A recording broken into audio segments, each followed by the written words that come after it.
بسم الله الرحمن الرحیم. ټایم ټیبل ته رالمه. 6th August administrative tools in Applet. دا موږ سره نایټ شفت دی 10 PM. دغه به انشاءالله administrative tools او Applet دو Applets وایو.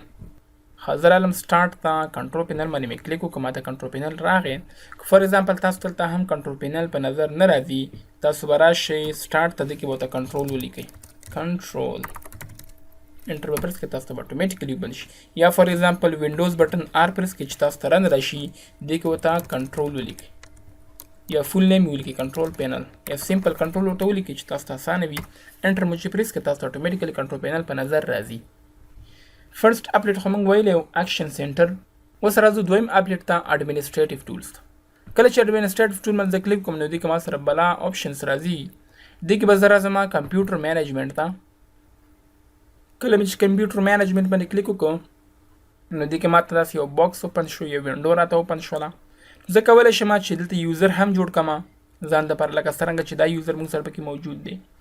او همدارنګه زه کولی شم چې زما دا ډرایوونه چې کوم تاسو ته ښکاري دا ډرایوونه دې کې دا ډرایوونه بعضې هایډ کړم، بعضې په دوو باندې وویشم، صحیح ده، او همداشان بعضې ورنه ریموو کړم. نو زه ډېر زیات کنټرولینګ دې څخه کولی شم. خو زه به اول لازم تاسو یو سمپل یوزر جوړم، خو یوزر درس دا زموږ نه دی. زه به انشاءالله دا به تاسو ته په مخکې هم وایم. حاضر علمه لوکل یوزرز ان ګروپس ته او دې کې ما یوزر باندې کلیک کړو. چې کله مې یوزر باندې کلیک کړو نو ماته یو یوزر اکټیو دی، دوه راته ډیسیبل دی. صحیح شوه. زه به دلته رایټ کلیک وکړم، نیو یوزر باندې به کلیک کړم. کله مې چې په نیو یوزر باندې کلیک کړم زه بلته یوزر نیم ورته ورکړم. فار ایگزامپل احمد خان. فول یوزر نیم هم احمد خان دی. ډسکرپشن مې چې ورته ورکړو ورته یم فار ایگزامپل AK. پاسورډ ورته ورکوم فار ایگزامپل خان او خان. دا د څه وایي یوزر مست چینج پاسورډ اټ نیکسټ لاګ آن. دې معنا دا ده که فار ایگزامپل ته دغه یوزر جوړ کړي احمد خان په نوم باندې او ته دې ته لاګین کېږي یعنې ورننوځي، نو ته به همیشه دا کار کوې چې ته به د خپل پاسورډ چینج کړې. اول به زوړ پاسورډ لیکي، بیا به نوی پاسورډ ورته بل ورکړې. نو دا خو سردردی دی او زه نه غواړم چې داسې دې وشي. دې نه کلیک زده کړه. بله خبره به دې کې چې دا یوزر کن ناٹ چینج پاسورډ.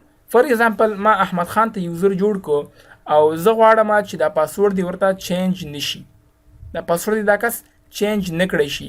نو یوزر کن ناٹ چینج پاسورډ کې به چیک ولګي، تا ته خو به معلومات دي که نه، هغه به نشي چینج کولی. بله خبره چې دا پاسورډ نیور ایکسپایرز، پاسورډ به نه ایکسپایر کېږي. یعنی کله چې ته په دې ځای کې یوزر جوړ کړم دغه کمپیوټر مینجمنټ کې نو دا 200 ورځو کې ایکسپایر کېږي. که دې کې د چیک ولګاو بیا به نه ایکسپایر کېږي. دا درته اوس ښیم چې څنګه ایکسپایر کېږي. صحیح شوه انشاءالله. اکاونټ از ډیسیبلډ معنا دا ده احمد خان اوس بل ځای ته تللی دی، میاشت پس راځي. اوس زه غواړم چې دا ورته ډیسیبل کړه، لکه دا دوی چې کوم ډیسیبل موږ ته ښکاري دغه شان نښه به ورباندې ولګېږي، دا به ورته کار نه کوي. دا مې کریټ کلیک کړه، صحیح شوه، او دا مې کلوز کړه. چې کله مې کلوز کړه احمد خان په نوم باندې ماته راغی، د فول نیم دی، د ډسکرپشن دی او د یوزر نیم دی. صحیح ده. نو ګوره دا هم ډیسیبل دی. زه غواړم دا انیبل کړم، رایټ کلیک به ورباندې وکړي. دې کې به راشي پراپرټیز ته، پراپرټیز کې به راشي اکاونټ از ډیسیبل نه به کلیک ایسته کړي، اوکې به کلیک کړي. که زه اوس فار ایگزامپل سویچ یوزر شم نو زه به دې ته ننوتی شم. صحیح شوه. زه به راشم پراپرټي ته او اکاونټ از ډیسیبل یس. ښه، زه به اوس دا څنګه معلوموم چې د اکاونټ څومره ورځو کې ایکسپایر کېږي. صحیح شوه. زه به راشم په دې کې لوکل سیکیورټي پالیسي ته، دې باندې به ډبل کلیک وکړم.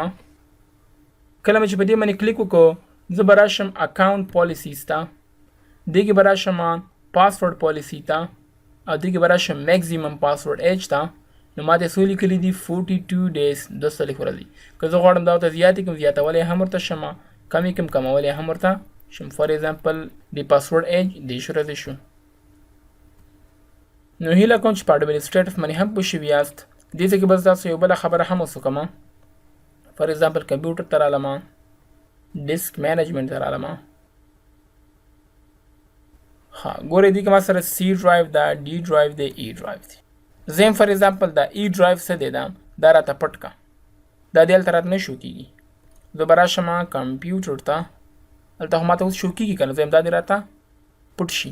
رایټ کلیک به ورباندې وکړي، دې کې به راشي څه شته change drive later in path ته او دا به شي کې remove به کی ګوره some program that really on drive might not run correctly. Are you sure you want to remove the drive? Yes. بس دا ما پټ کو تاسو اوس کتلی شئ چې هلته به ماته ای ډرایو نه ښکاري ای ډرایو ورک شو پټ شو یعنې چاته نه ښکاري چې دلته بل ډرایو هم و که نه و صحیح ده نو زه به بیا راشم رایټ کلیک به ورباندې وکړم چینج ډرایو لیټر ان پات ته به راشم ایډ باندې به کلیک کړم اوکې بس دا راته راغی بس کولی شئ چې تاسو خپل ډرایو وګورئ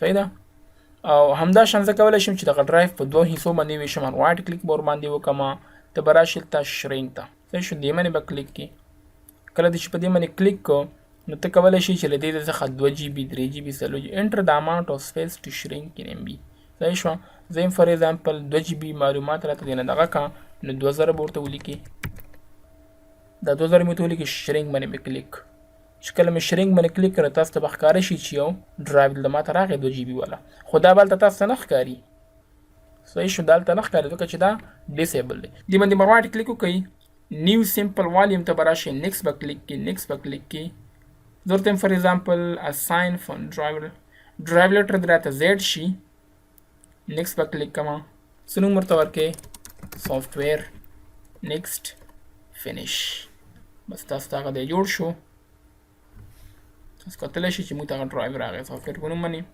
سټارټ ته به راشم کمپیوټر باندې به کلیک کوم نو ماته اټومیټیکلي هماغه ډرایو راغی 2 GB چې کوم نوم ما ورکړی هغه سره راغی زه فار ایگزامپل دا راته واپس دې سره یو ځای کړه رایټ کلیک به ورباندې وکړي ډیلیټ والیوم یس صحیح شو بیا رایټ کلیک به ورباندې وکړي ډیلیټ پارټیشن یس دې باندې به رایټ کلیک وکړي دا به ایکسټینډ کړي نیکسټ فینیش دې سره واپس یو ځای شو نو هغه ډرایو راته ورک شو هیله کوم چې په دې باندې هم پوه شوي یاست دا ما سره اډمنسټریټیو ټولز بل اپلیټ ما سره اټو پلی دی اټو پلی معنا دا ده فار ایگزامپل زه چې کله کمپیوټر سره USB کنیکټ کوم یا فار ایگزامپل CD سره کنیکټ کوم CD ورته انسرټ کوم همداشان ایکسټرنل هارډ ډیسک یا داشان یو بل څه ایکسټرنل فلیش وي هغه زه کمپیوټر سره کنیکټ کوم نو ماته یو میسج راځي پاپ اپ میسج ماته راځي زه غواړم سور باندې وکم هغه میسج دې ماته شو شي که شو نشي یوز اټو پلی فور آل میډیا اینڈ ډیوایسز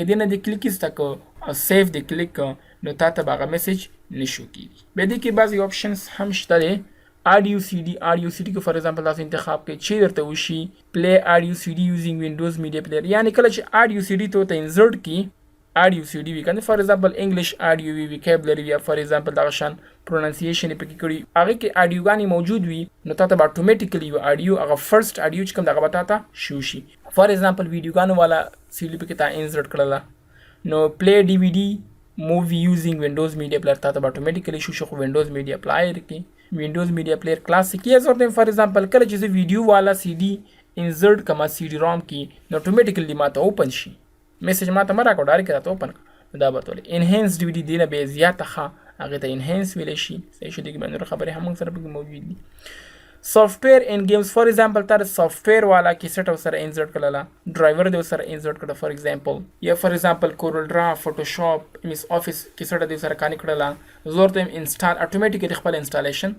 رن کا پکچر والا وی ویډیو والا وی آډیو والا فایلونه وی بلینک CD فار ایگزامپل خالی CD دی پکې انسرټ کړل چې هغه رائټ شوی نه ده هیڅ هم پکې نشته دینه پسې رائټ کې نو ته تاسو وایا burn an audio CD using Windows Media Player دغه آډیو والا چې کومه CD ده رایټ راته کې یعنی برن یعنی رایټ راته کا وینډوز میډیا پلایر راته پکې استعمال کړي دا غي پتر باندې برن فایل ټو ډیسک یوزینګ وینډوز ایکسپلورر پکې استعمال کا ټیک نو اکشن هیڅ هم مکوا اسک می ایوری ټایم لمس څخه پوښتنه کا همیشه لمس څخه پوښتنه کا یا فار ایگزامپل دې ځکه تاسو بل سره راځي یعنی کله چې تاسو موبایل کنیکټ کړئ موبایل هغه به تاسو دلته راځي ask me every time لمس څخه پوښتنه کا open device to view files using Windows Explorer یعنی راته اوپن کوي خپل چې کله موبایل کنیکټ کما لاین په ترو باندې نو ماته اتوماتیکلی هغه فولډر اوپن کیږي reset all defaults فار ایگزامپل دې کې تاسو چینجز راوست دا دی اوپن کړه فار ایگزامپل دا څه کړه فار ایگزامپل دا څه کو صحیح شو هر څه د ګډ وډ کو زم هر سره خپل حالت تراوله reset all default باندې به کلیک کی اتوماتیکلی چې هم خپل ولګیدو choose a default راغی سیو باندې به کلیک کی دا ما سره administrative tools in Applet امید لرو چې په دې لیکچر باندې پوه شوي یاست.